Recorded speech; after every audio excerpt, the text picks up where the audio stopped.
Hi guys, we got a doozy today. We're going to compare the brand new released A7IV, which they have in Europe and Australia already in their grubby little hands, but us over here in North America, we have to wait another month. Anyway, the A7IV has been released, but not here, and the A7S3, of course, that was released a while ago. But you might think to yourself, how do these cameras compare? And I have the answers for you. Some of them are very, very obvious. Some of them are very subtle, but I've uncovered them all because I'm a genius. I watched a lot of reviews. Stay tuned. Let's talk about it.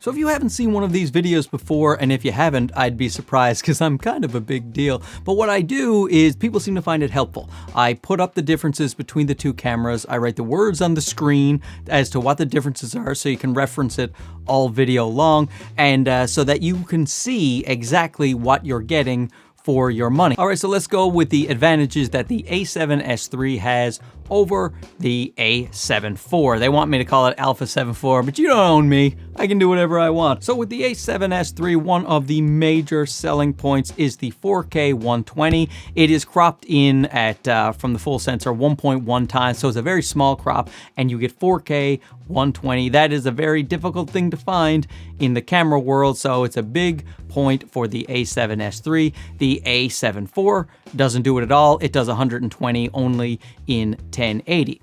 And then the A7S3 also does 60 frames per second at no crop. Whereas, as many of you are aware, the A7IV can do 4K 60 at a 1.5 times crop. It goes into Super 35 or APS-C mode, and that makes a lot of people very angry. If you're one of those people, I'm sorry about that, but it wasn't my fault. And also continuing with the frame rates, the A7S3 can do 240 frames per second in 1080, whereas the A7IV, it only goes to 120. So if you want that extra slow motion, that 240, and there may be times you'll want that, the A7S3, once again, is the way to go. And another real sore spot for people who wanted the A7IV, rolling shutter. With the A7S3, rolling shutter is much better controlled. It is barely noticeable on the A7S3, whereas the A7IV with its 33 megapixels, its 7K, sensor downsampled to 4K, then it takes a long time to read that out. So you are going to see a jello effect or slanted,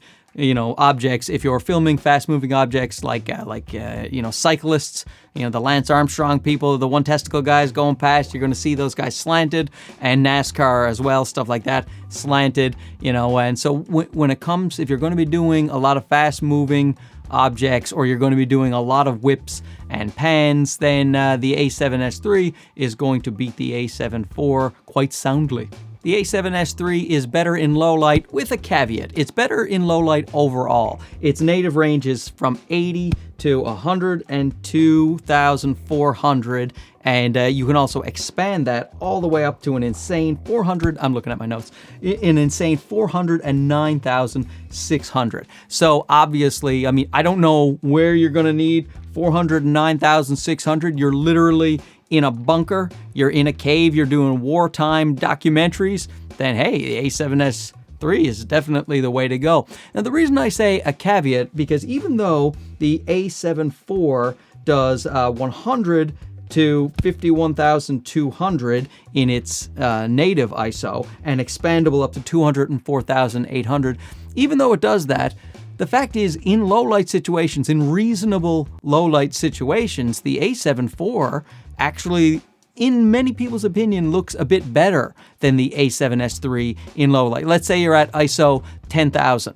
Because of all of the megapixels, the grain is smaller and less noticeable in many people's opinion. So unless you're doing extreme low light conditions, the A7IV actually might look better in regular low light than the A7S3. Listen, both are absolutely fantastic in low light. I don't think that this should be a major differentiator for the two cameras. So both fantastic in low light. A7IV surprisingly can keep up, if not surpass, the A7S3 in many ways. But I'm putting this down as a point for the A7S3 just because of the latitude you have. You have such a wide berth to be able to shoot in any kind of low light situation with the A7S3. And when it comes to low light, the autofocus is going to work a lot better on the A7S3. The autofocus is supposed to work up to -6 EV, whereas on the A7IV,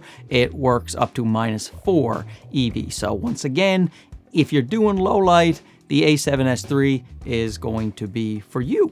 I mean, again, they're both really good, but if you're desperate for a lot of low light shooting, you know, the A7S3 can do 16-bit RAW externally. So if you have like a Ninja 5 recorder, you can shoot 16-bit RAW, and that is absolutely essential for some professional video shooters. So that's just a no-brainer. If you want RAW capabilities, A7S3, I mean, that's just such a great thing to have in that camera, and definitely a major difference between these two. You also have 2 CF Express card slots on the A7S3. You only have one on the A7IV. Now, me personally, I don't plan to buy the CF Express cards for either camera if I own it, because the only reason you really need the CF Express cards on the A7S3 is if you're shooting 4K 120 all-eye codec. So if you want to use the absolute highest resolution with the absolute best quality codec on 4K 120, then you'll need the CF Express cards. But other than that, regular UHS-2 cards will be able to handle all of the things that the A7S3 can throw at it, and all of the things that the A7IV can throw at it, period. Now, they are faster cards, so they will be written to faster. You'll be able to pull them onto your computer faster. So there are advantages, but they're very expensive cards, and since it wouldn't limit many modes for me, in fact, it wouldn't limit any modes that I would use, I wouldn't use the CF Express cards. However, the A7S3 has 2 of them. The A7IV has 1 of them. Viewfinder. There's a major difference in the 2 viewfinders. The A7S3, even though it seems to be primarily a video camera aimed at video shooters, its viewfinder is 9.44 million dots. It's this gorgeous, it looks better than real life. It's just, you look through it and you're like, oh my God, is that Fabio? Or a newer model that some of you kids might know? Enrique Iglesias? Who's a handsome man these days? George Clooney? Everyone I know is pretty much dead. Anyway, if you look through the thing, you'd be like, hey, look at that. That's Shia LaBeouf. And then it turns out, oh no, it's Mark Bennett. You know what? I don't think Shia LaBeouf is any better looking than me. I'm gonna throw that out there right now. I was just doing that last part for a joke, but I'm taking a stand. I think I'm equally as handsome as Shia LaBeouf. Anyway, the point is 9.44 million dots, gorgeous viewfinder. The A7IV has a 3.69 million dot EVF, which is an upgrade from the A7 III, and it's good. You know, it's competitive in that price category that it's in, but, you know, there's nothing to write home about, but it's fine. It gets the job done. Now, what doesn't get the job done is the A7IV's LCD screen. It is 1.04 million dots, not even, I think it's 1.036 million dots, which is a very low resolution LCD. That is a major irritant of mine, the Sony LCD screens, except for the A7R4A and the A7R3A. They have nice, I think, 2.4 million dot LCD, so that's nice. But the A7IV's got just barely a million. And the A7S3, this is a point for them with the 1.44 million. But that again, 1.44 million. Camera's $3,500. 1.44 million. Anyway, let's move on to the advantages that the A7IV has. And first one, 33 megapixels. I mean, that is, if you are a photographer, first of all, but not just the photographers, I'll get to that in a second, but if you're a photographer, that 33 megapixels, that's gonna help you if you wanna crop in or if you wanna print. I personally, my hobby is landscapes. I am terrible at them, but I love them very much. And I want as many megapixels as I can because I want that fine detail and I want to be able to print out really large. 33 megapixels gets me closer. I'd like to have an A7R4 for photos specifically, but let's not be crazy here. You can't have a million cameras. So the 33 megapixels for me is, I think, going to get the job done. If I was a pro landscape photographer, it would not get the job done, but for me, it definitely does. So 33 megapixels in photos, but now there is another reason you want that 33 megapixels compared to the 12, and that is APS-C crop mode. Now, in the Sony cameras, they have the ability to just go into Super 35. You can just go in to APS-C crop mode, and you can use crop lenses. Like here, I'm a little ZV-E10. I have a Sigma 16mm f1.4. I can use these crop lenses on those cameras, and then I can still have my full 4K, because on the A7S3, if you go into crop mode, because it only has 12 megapixels, when you go into crop mode, you have to go down to 1080. You can stay in 4K on the A7IV. So you can put on, number one, APS-C lenses, and also your other lenses will get extra reach. Say you have a 50 millimeter lens and you go into APS-C crop mode on the full frame. Now it's equivalent to a 75 millimeter lens in terms of field of view, and so you get extra reach out of your lenses when you need them, and I use that thing a lot, and especially because I have APS-C lenses, that's a big deal for me. Also, as an aside, because you have to go into Super 35 for the 4K 60 anyway, I will definitely be using stuff like this Sigma 16mm f1.4. So on, the full frame camera, it'll be about 24 mil field of view with about a 2.1, and this lens costs like $300. So for $300, I get this very high quality lens at like a f2, 24 mils. Pretty good. See the advantage there? You can pick up much lower price glass that has excellent optics, like the Sigma trio of the 16mm, the 30mm, and the 56 that are made for the APS-C format. Now this one is huge, and I don't hear anybody else talking about it, but that's why you come here, right? To hear the good stuff. Variable shutter. The Sony A1 introduced this thing called variable shutter. Now it is not shutter angle, like on my GH5 here, it has shutter angle, and that I think is the best case scenario. But if you don't have shutter angle, variable shutter is a fantastic implementation that in terms of what you can do in a lighting situation. See, because I film a lot in comedy clubs, and there will be often cheap bulbs that are flickering, and when I take my A7 III, or if I had the A7S3, there's going to be flicker that I simply cannot get rid of. It is just the way it is at these comedy clubs with the cheap mixed lighting, and so I always have to bring my GH5, and I use my shutter angle. I dial it in just perfectly until the flickering of the light stops. So with the variable shutter of the A7 IV, you can do the same thing. You can just, by little tiny increments, change your shutter until you see that flickering go away. It works in both video and stills, and I mean, that to me is worth the price of admission right there. I know at a bunch of comedy clubs that I film at, the ones I film the most at have that light flickering problem, so that's one of the reasons I didn't buy the A7S3 in the first place, and I always had to take my GH5. But now, so variable shutter, really big deal. Oh, and I should say this is December 8th, 2021. So if you are watching this in the future, Sony may and probably has updated these cameras. So some of the specs might not be exactly what I'm saying. This is currently the situation. Software updates are probably coming for the A7S III that will help it match the A7 IV in some of the next few things I'm about to say, like autofocus assist. So even if you're in continuous autofocus, you can still use manual focus to override it for a little while if you want to, and that is a new implementation on the A7 IV, and so is focus mapping. And I think this focus mapping is a bigger deal than people are making it out, because if you're ever trying to manually focus and you're using peaking, sometimes you'll be dialed in and the back wall, it looks like it's in focus with the peaking, and so is the person you're focusing on,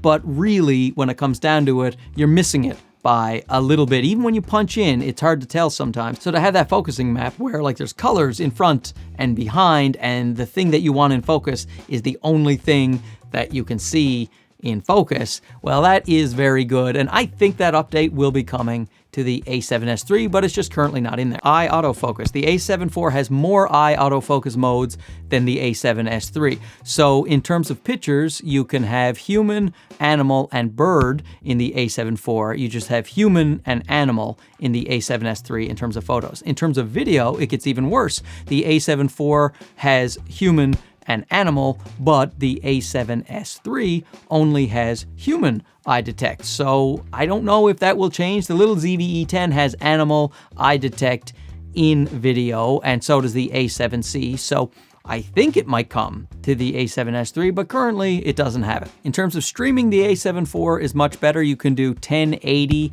at up to 60 frames per second just by plugging it in to the USB-C port. You don't actually need any other software. You can do 4K, but it's at 15 frames per second, so I don't know when you'd be streaming like that.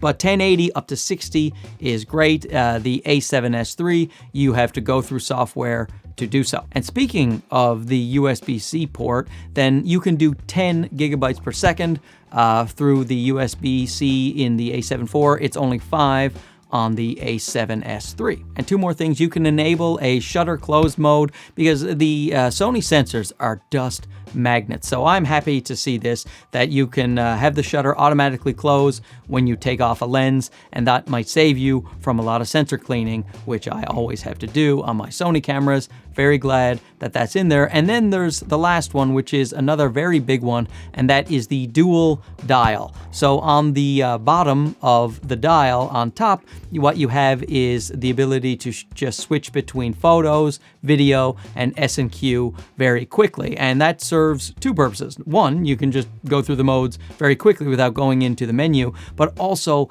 that is much better for customization. The settings won't carry over from video to photo, the ISO, the aperture, none of those things. And the custom dials on top, as far as I know, you can set the custom dials on top to each of the modes as well. So far more customization instead of, you know, taking your C1 to C3 and splitting them between photos and video. You can just have your photo ones, have your video ones, and have your S&Q. And the ability to switch to S&Q is very cool too, because a lot of people are using S&Q these days for quick time lapses. So to be able to just switch into that quickly too is very good. And I'm sure that that's going to be the case on a lot of the Sony cameras going forward. And I think that's a big bonus for the A7 IV. Oh yeah, and one more, speaking of the dials, the exposure compensation dial is no longer just an exposure compensation dial on the A7 IV. You can customize it to many different things, which is, you know, very good for a lot of people who don't want to use that, you know,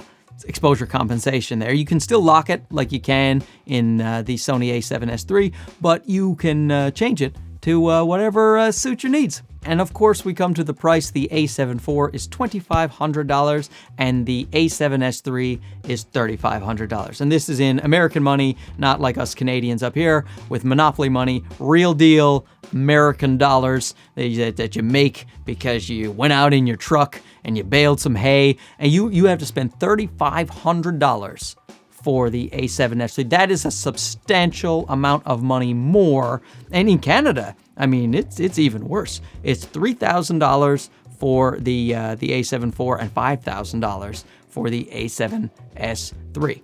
Now, personally, I thought previous to making this video, when I sat down to make this video, my mind changed a little bit. But previous to making this video, I thought in a perfect world, I would have an A7R4 for my landscapes, and I would have an A7S3 for my video. But since both of those cameras cost more than the A7 IV, then it makes no sense for me. I can buy one camera that is cheaper than both of those, and it does a lot of what those two cameras do for me.